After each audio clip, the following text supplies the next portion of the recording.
Hey everyone, just want to say thank you for joining us on the RC podcast. We had special guests Josh and Jeanette Aguilera, our student pastors here at Revival Center. I can't wait for you guys to listen to this. If this is your first time, welcome to the RC podcast. If it's your second, third, or fourth time, welcome back. Please be sure to like and subscribe if you're watching on YouTube or if you're listening on Apple or Spotify. Make sure you download our podcast and leave us a review. Again, we appreciate you and we love you. Thank you for watching the Revival Center podcast. Hey everyone, thanks for joining us on the Revival Center podcast. We have special guests, Josh and Jeanette, our student pastors. I've been saying youth pastors, but I told them students sound a lot better. Student pastors sounds a lot better. So thank you guys for being with us. Appreciate it. It's a pleasure to be here.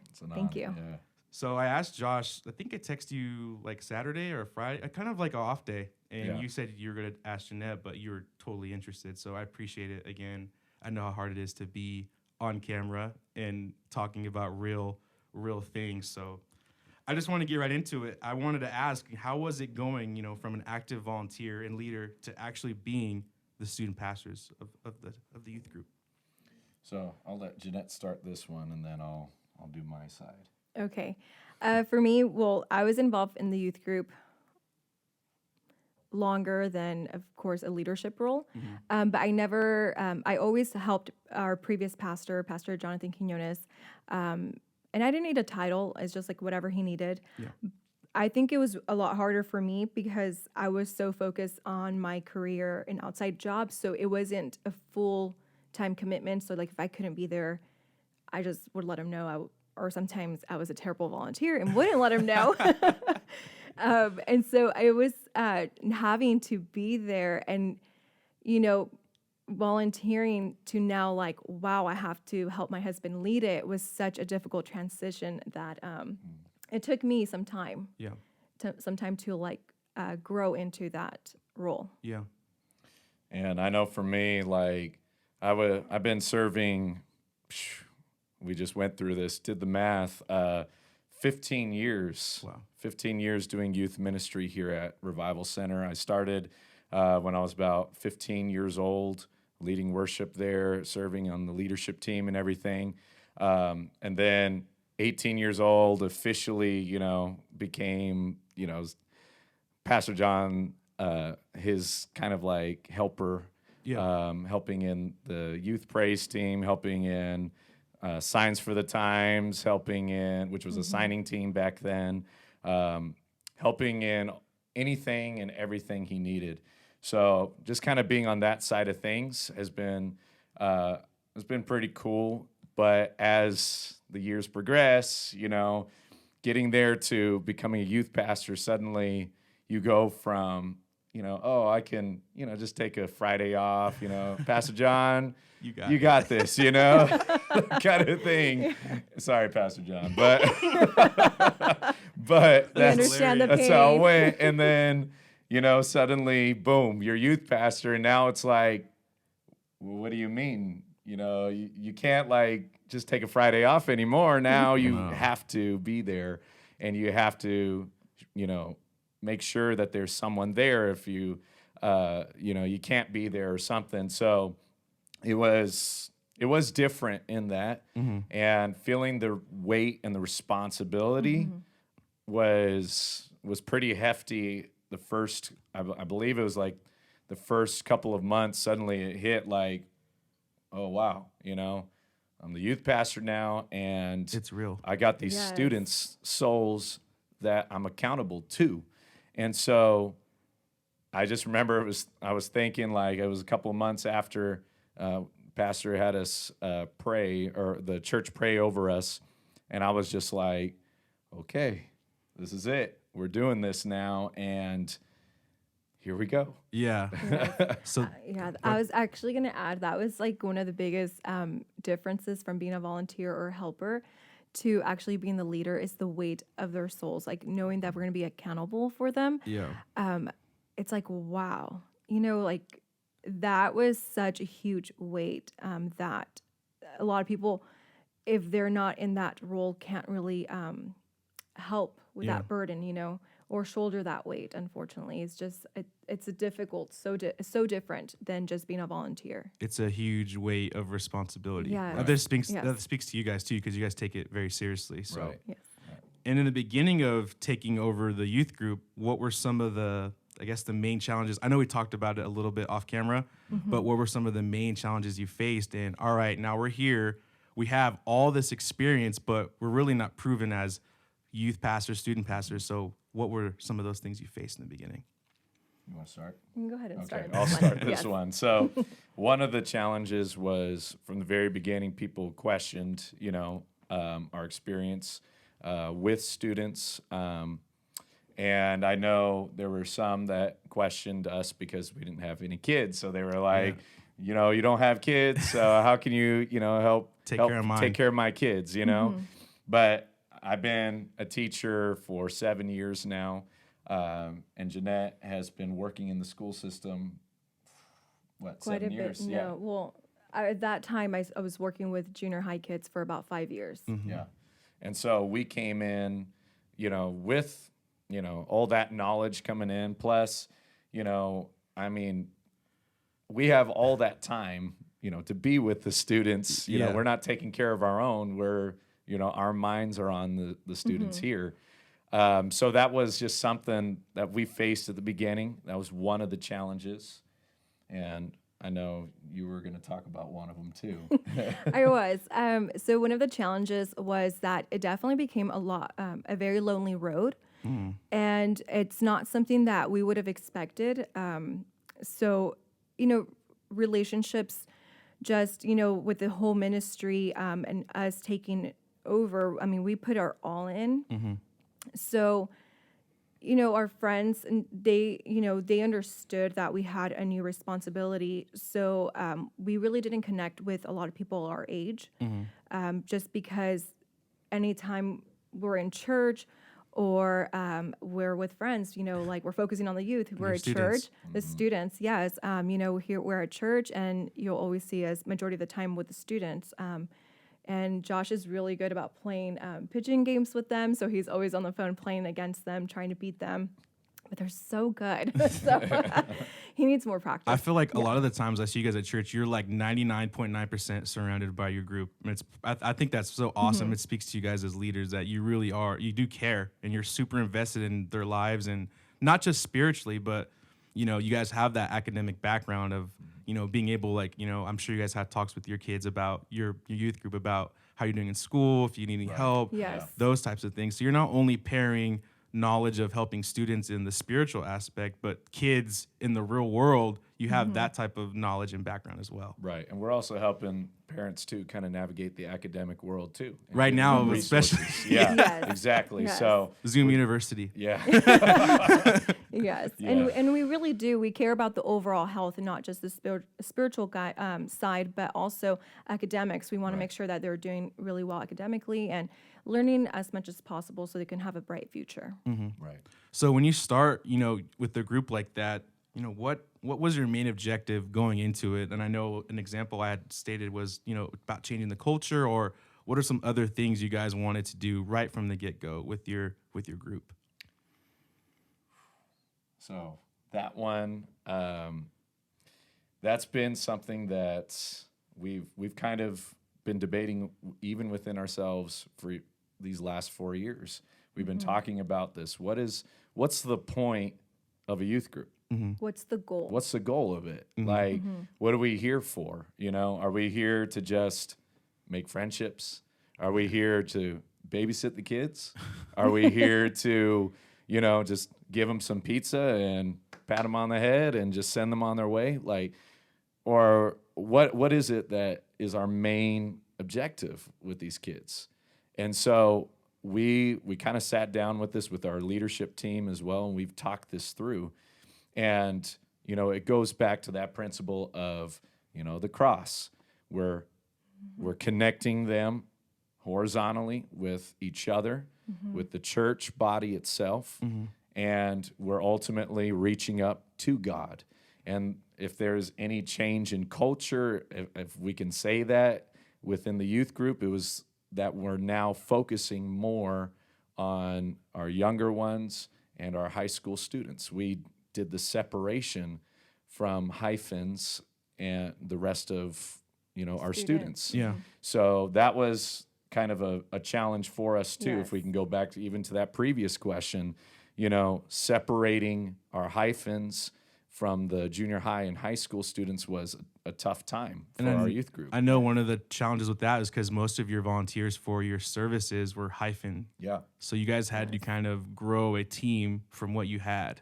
Right. Actually, when we go back and do the attendance, look at the attendance, a lot of those coming into this youth services at that point were hyphens. Oh, wow. Yeah. So we didn't have a lot of junior high and high schoolers. I mean, we had a good chunk of high schoolers, but a lot of it were hyphens. And so we had to shift the focus to the younger generation. And with that, everything changed. Everything shifted because Yes. now you have a completely separate hyphen group, and now you're starting really from scratch with students who have never been there before at age 12, 13 years old. And it's a fresh experience for them. Yes. So we had to start literally from scratch. And I remember that first service. Oh my goodness. It was rough, you know? It was about was maybe rough. Some of them might be 10. watching right now, so. Well, they all know because we all went You through it went- together. Yes. It had it growing was only pains. like 10 of us. 10 of us. there. Man, 10 I didn't of know it us was like in that. there. And we were just kind of like, okay, we're making this happen, Yes, you know? and it was so awkward because, we tried to do it different settings so they can feel comfortable. But they knew that, we went from 30, 40, 50 people to now 10. Yeah. And so, we tried to kind of make it personable and, encouraging, but it was discouraging at times. If we go back to the previous challenge of but regarding challenges, that was kind of challenging too because even to us it was a little demoralizing. Yeah.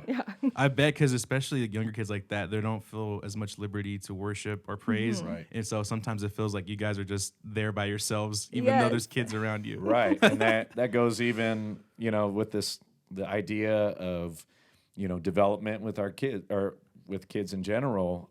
I keep saying kids. So I'm going to say with students in general is, 12, 13 years old, they're still finding their identity, even all the way through high school. Formative years. Yeah, they're the formative years in their minds.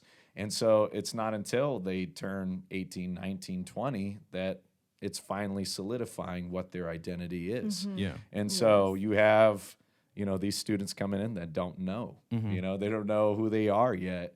And so they're trying to still find themselves. And so Yeah. that was a challenge, I bet. but it's been a good one. Yes. Yeah, and another thing that kind of, I'll get to the next question here. I just thought of this right now. I had walked in on a Thursday because you guys were having Friday service. You guys had like praise band practice. You guys, it's like an orchestra. There was like 20 kids there. Like there was like 2 waiting to play the drums. There was like 2 people with guitars. I think you had 2 people on the piano, like ready to. So I feel like you guys started with the smaller group, but now you guys, it looks like just based off your music team that I saw, there's a lot of, students that are involved now, which is awesome. Yeah. Yes. And that's always been our goal from the very beginning is, we used to always rely on the hyphens to do everything. And then Jeanette and I, we've talked this through that the vision that we have for the youth group is it's student-led in everything. Yeah. And I have to commend our leadership team of the youth, The student group. the student group. I have to definitely commend Kia, who has taken the vision of having a student-led group, and she's just done a tremendous job. That's awesome. Getting students to join in, having them get plugged into spots. I know John has also been helping with that, and they've been just doing a great job getting our students involved and working. Yeah. So it's been awesome. Same thing with Alexis. Like she does our Social media. our social media for The page is amazing. Yeah, for our Instagram, and at the same time, she's also training up students that we have in our youth group. Like she's teaching them photography and videography, and so that wouldn't probably have happened if we were, continuing with just hyphens. Yeah. These students wouldn't have had that opportunity. And so it really is a win for the team because we're seeing these students get plugged in. And then the goal, obviously, is when they graduate and they become hyphens, that they're already involved in the church. Yeah. They're getting plugged in. You're there. like alley-ooping them to that next step, which I Yeah. think is awesome. Because before, like you said, it was the hyphens doing it, and they really didn't have a chance for that on-the-job training. Right. I know a lot of those things, like the stuff that you learn serving in the church is always, it's not like what you're told. It's like what you experience on a Sunday or a Wednesday. Yeah. Yes. So with that being said, we're going to take a quick break, and then we'll come back and finish up the interview. Hey, everyone, we're back with the Revival Center podcast. We're just going to jump right back into our interview. So I wanted to ask this question. We talked about it a little bit, but I feel like you both have to walk a tightrope of, making the services fun, but also not forgetting the main reason why you're there. And I know that's a struggle with every youth group, but like, what are you guys doing to make that happen for you guys? So I know for us, like, our schedule for the month is kind of like where we're kind of addressing all those things.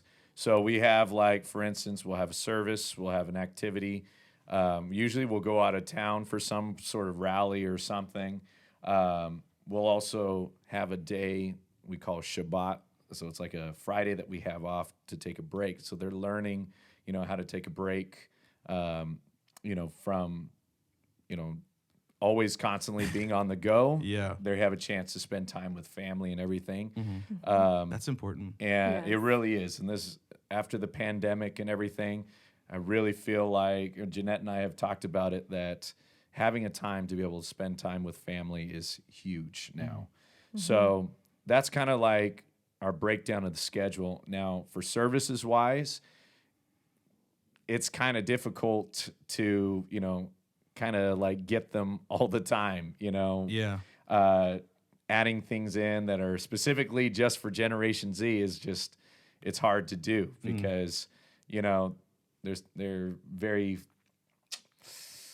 well, it's just difficult. We'll just say that. But I try to do it for the preachings wise, to bring them in. I try to, like, make things very entertaining for them to be able to identify things with. And there is one thing that is very universal no matter what generation. All youth wants people to be real. Yeah. And so I try to be as real as possible with these students. And they know that, what they see is what they're going to get, And I can honestly say that, I've been as real and as honest and as upfront as I can be with them. So, and I think it really has helped. I think we have a lot of engagement, in our services from that. Like, our altar calls are powerful. God is really moving in there. And I can attest to that. I've been in here on a Friday night when you guys had altar call, and it's like, wow, these kids are really praying. They're really seeking God, and it's just like a huge. I know that makes you guys feel like you guys are doing it right. Like, something's connecting with these kids. Yeah. And it is a difficult thing. I will definitely say that coming out of the pandemic, having to incorporate a lot of these things the pandemic has taught us to incorporate a lot of these things because last year all we had was Zoom. So we had to take advantage of Zoom. And so a lot of the times the easiest thing to do was a Zoom service or a Zoom Bible study, even though we did try to connect and make games and whatnot. But it was very difficult. So coming back, we had to kind of come together as a team and say, like, what is our goal for moving forward? We do know that we do need to make them feel comfortable coming back to church again, because it's been like a year since we haven't been together. So being back in service, learning for them how to worship in service, but also like build relationships again. Some of them haven't seen each other in months, and also how to communicate, and that's a big piece that was missing as well. But also how to rest. Like, if you want to spend time with family, that's okay, or if you want to have a sleepover because we're doing a Shabbat, that's awesome as well. So it's always, every year it's very different. Every season is different, but we feel for this year, it's definitely a balance of fun, service, but also rest. Yeah, and I feel like that's huge because, like you said, kids can tell if you're being real or not. You can't just walk in and like, how do you do, fellow kids, and try to act like all you know what I mean? Try to act super hip because they're just like, this dude, like, I don't really trust them, So I feel like you've earned their trust. And speaking of Generation Z, how are you guys connecting and engaging the generation? Like, they literally have the world at their fingertips. They could watch anything. They could be anywhere. Yeah. And how are you guys connecting with that group? So one of the most interesting things I have found about Generation Z is that yes, they have all the information they want at their fingertips, but they don't know how to use it. Yeah. So sometimes they'll ask me things and I'm like, I don't know, just Google it. But no, I'm asking you. Your phone's in your hands, just Google it. So it's kind of like almost they have the tools, they just don't know how to use the tools. Yeah. I mean, they do, of course, for social media, but that's something I would probably say Josh can probably answer best. So I think, I want to say Generation Z is just kind of like this, it's kind of an enigma. Mysterious, enigma to kind of reach them. But I mean, in the end, what is it that all people want? Connections and real connections. Yes. That's what people really want. They want identity in the group that they are with. They want to belong. They want to belong. And I've learned that is with this group, with Generation Z so far, is they just want a place to belong.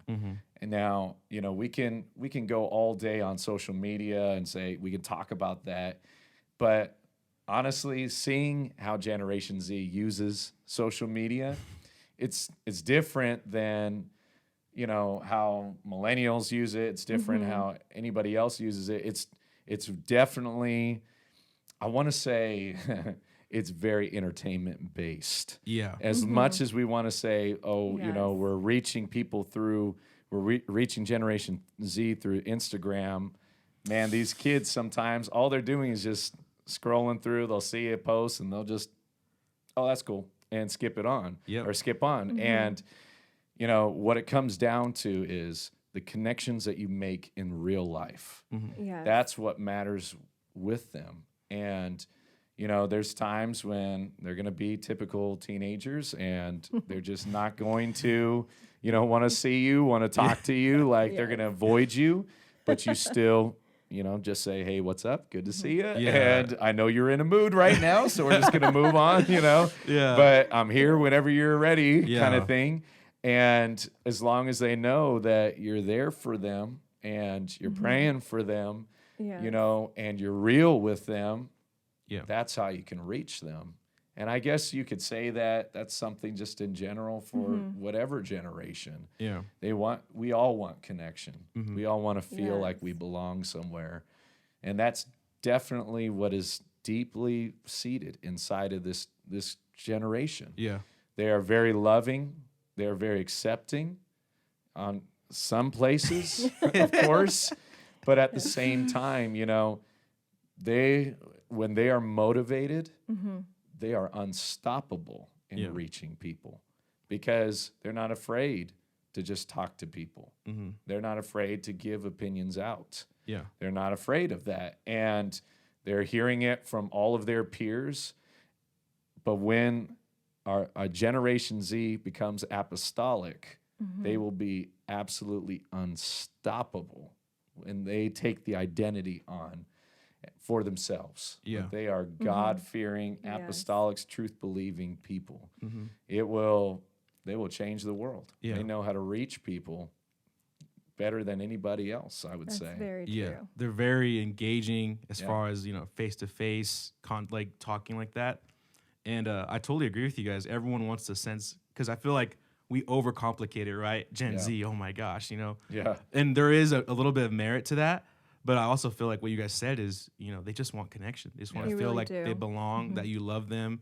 Because even if they do have families in the church, speaking from personal experience, like I didn't want my mom and dad telling me anything. And I felt like sometimes I needed that shot in the arm from Jonathan, Pastor Jonathan, or someone like a mentor in the group, Yeah. And sometimes your parents, they can get through you on a lot of things, but certain things they need to hear from outside sources. So. Right. So one of the questions, the huge question I want to ask you guys is, how was it being the student pastors, during the pandemic? So I'm just going to be real honest with it. That's fine. And Jeanette and I had vastly different experiences during the pandemic. We talked about, yeah. Yes, we she talked about it off she camera. loved it.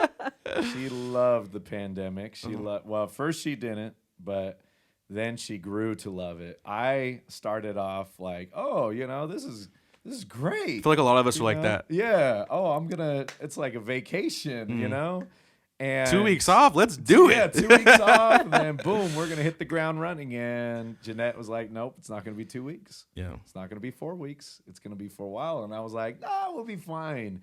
And then it started settling in, and I was like, "Okay, we're still in lockdown, and we're still seeing the students only on Zoom, and I'm not seeing them in person." And I'll just be honest, that became really hard for me. Being a youth pastor, everything a part of your job is connecting and having relationships with students. And now I was forced to connect with them through a phone, through a computer, maybe, and maybe a phone call every now and then. And I just remember when it hit about, I want to say it was April, it was only been like a month when it finally hit, where I was like, I don't know if I can do this. Man. And I remember getting more and more anxious, and I was already, I was getting panic attacks. And it was because I was worrying about our students. Yeah. And they were on my heart. I was praying for them. I remember there were times where I was just like, I got to connect to somebody right now. I got to, text somebody. So sometimes the kids just got this random text like, "Hey, what's up? How are you doing? How are you holding up right now?" And then, they would just be like, ... "Okay, I'm doing fine," kind of thing. But it was just, I had to connect with them because I felt like I had to be there for them. And I just remember as the pandemic went on, and,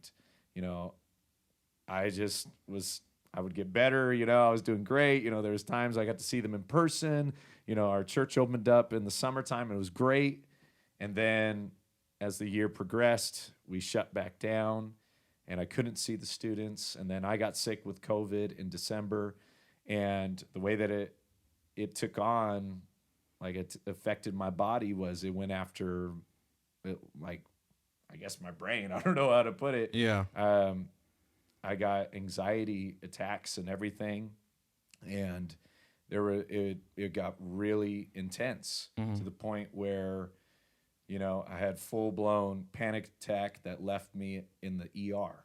Wow. And it was twice that had happened, and I just remember like being at the end of my rope, just like, God, I need help. I need, I'm trying to reach these students, and I feel like I'm losing myself, and I don't know where to go, what to do. And I remember talking with Pastor Johnson about it. He kind of counseled me through it.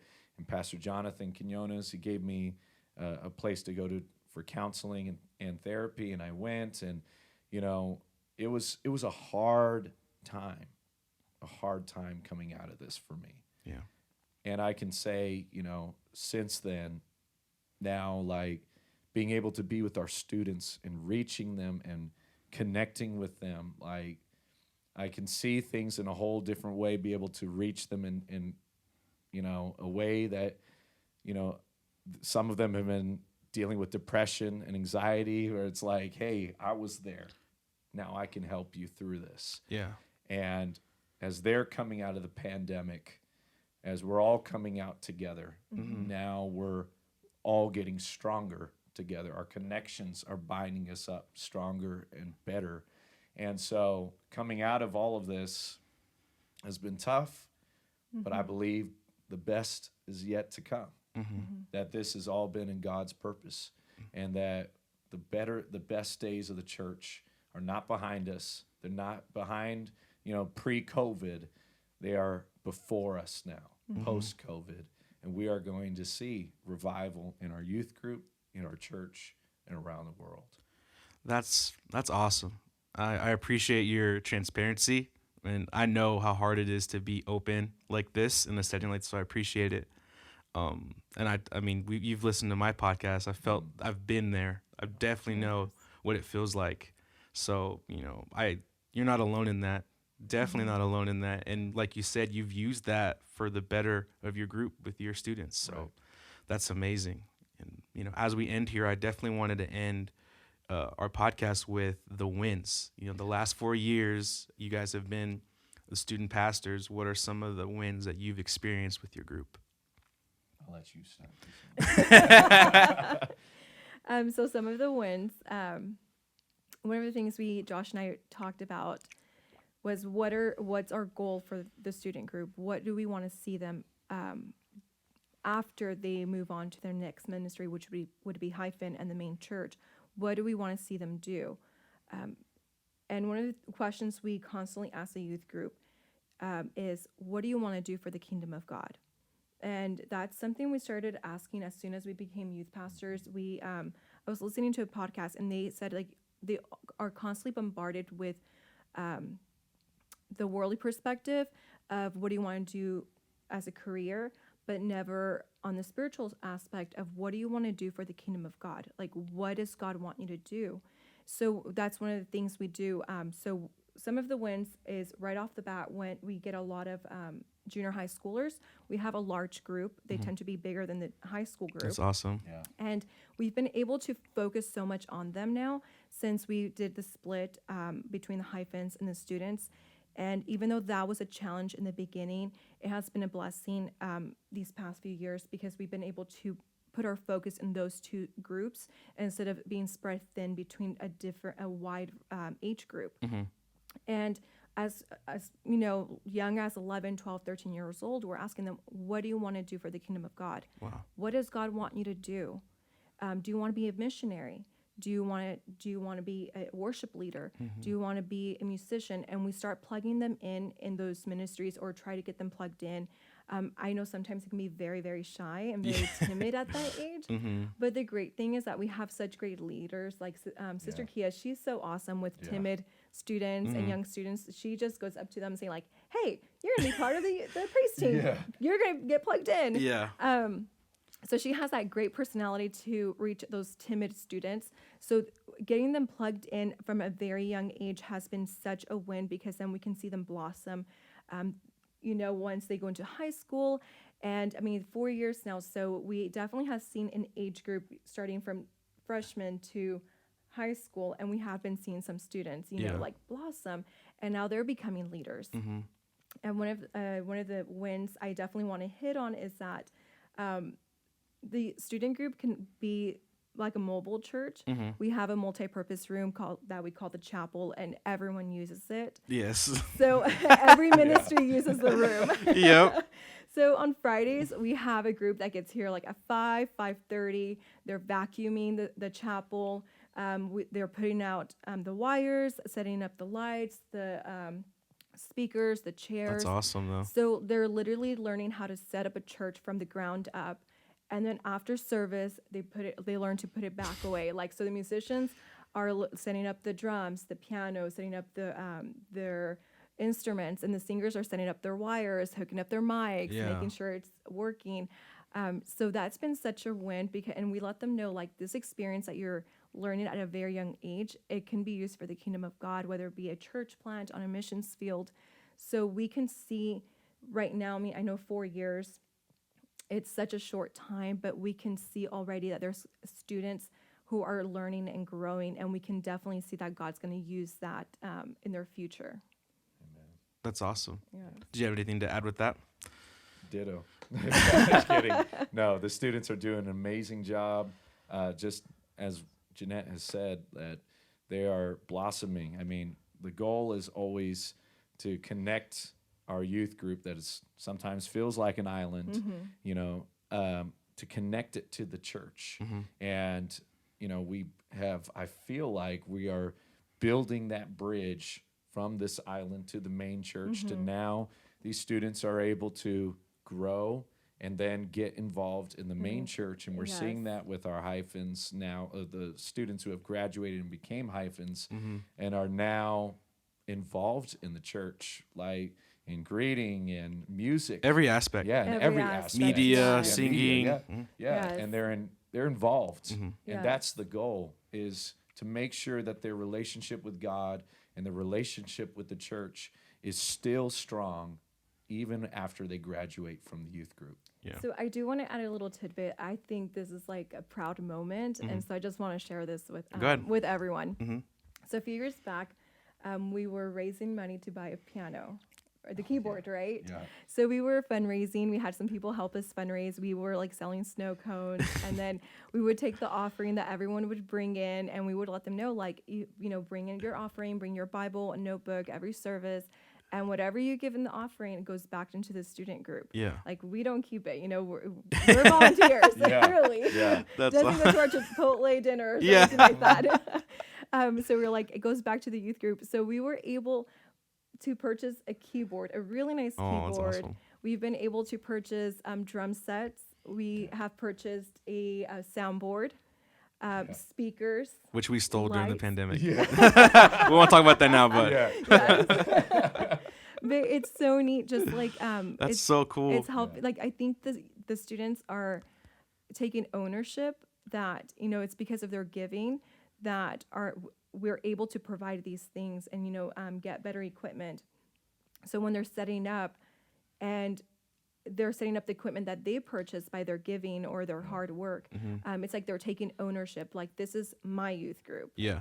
So it's a really nice thing to see that they take ownership of their youth group.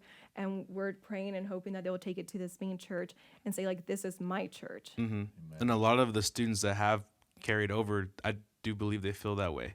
Like, this is not just, oh, I'm here just to serve, but take ownership in that. And one thing you forgot to add was the Mac Mini. I love your guys' Mac Mini that you guys have in there. But, I mean, I feel like we've touched on a lot of the things we wanted to speak about. So, again, I just want to thank you both, you know, for joining us. We love and appreciate all the hard work you do for the students here. And it shows in everything that you guys do as far as social media, when I see you guys with them at service. And, again, just want to say thank you. And thank you for joining us. Thank you so much, Tim. We appreciate you. Great host. Yes.